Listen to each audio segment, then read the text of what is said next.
Breaking tonight, the nation's largest Catholic school has now banned a popular conservative speaker from speaking on campus. A student group from DePaul was recently trying to get Ben Shapiro to speak when they received the following email from an administrator. Given the experiences and security concerns that some other schools have had with Shapiro speaking on their campuses, DePaul cannot agree to allow him to speak on our campus at this time.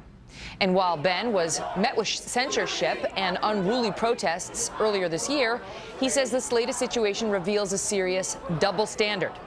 Ben Shapiro is an attorney and editor-in-chief of thedailywire.com. Ben, great to see you. Here we go again. You too. What is it exactly. they say is so objectionable about you? Well, what I love the most about this situation is that they don't even say that what I'm saying is so terrible. Instead, what they say is that because I've been met with violence at other campuses, this raises security concerns. So in other words, they can't keep their own students from assaulting people, so therefore they can't bring in speakers who disagree with the students. So basically we now have the rioters' veto. It doesn't make any sense whatsoever. If they get violent, they have to protect the students from the students. Because in the guy's letter, this is the, let's see. He is the student, the guy, okay, Bob Janis. He's the vice president of facilities operation who sent out this email. He doesn't make clear what it is that you say that's objectionable, but he seems to be trying to be getting covered by saying, if you want Dinesh D'Souza or Dana Lash, you can have them, but Shapiro,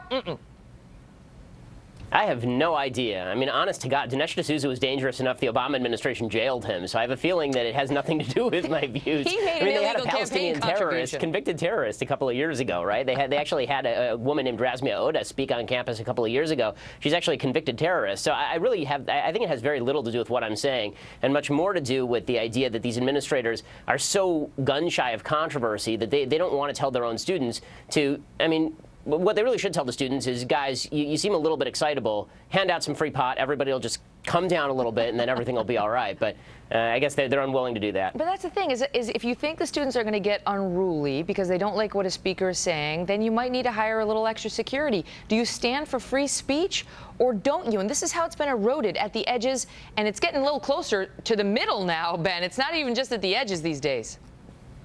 Yeah, that's right. And what my biggest problem is that what they're really doing is they're equating words with violence. So they're saying that the students get violence, therefore my words must be the driving factor in them getting violent. If this is how things are going to be from now on, free speech doesn't exist, because it really creates an incentive for people to get violent at protests and get violent when speakers come, to make sure that people, like the people they disagree with, don't get to show up on campus anymore.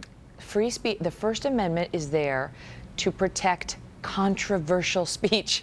It's not there to protect speech everybody agrees upon and finds very flowery and lovely and rainbows and unicorns-y. It's there to protect speech that may upset you, may be somewhat incendiary, because that's the speech that needs protecting. That's actually, DePaul, what we happen to stand for as a country. Okay, Ben, great to see you. You too. Every time they cancel him, we're giving him a forum here at the Kelly File. Every time. And then we're just going to let him talk. One of these, I'll just give him an hour. He can just talk. He can say whatever he wants to say for it took up a million people.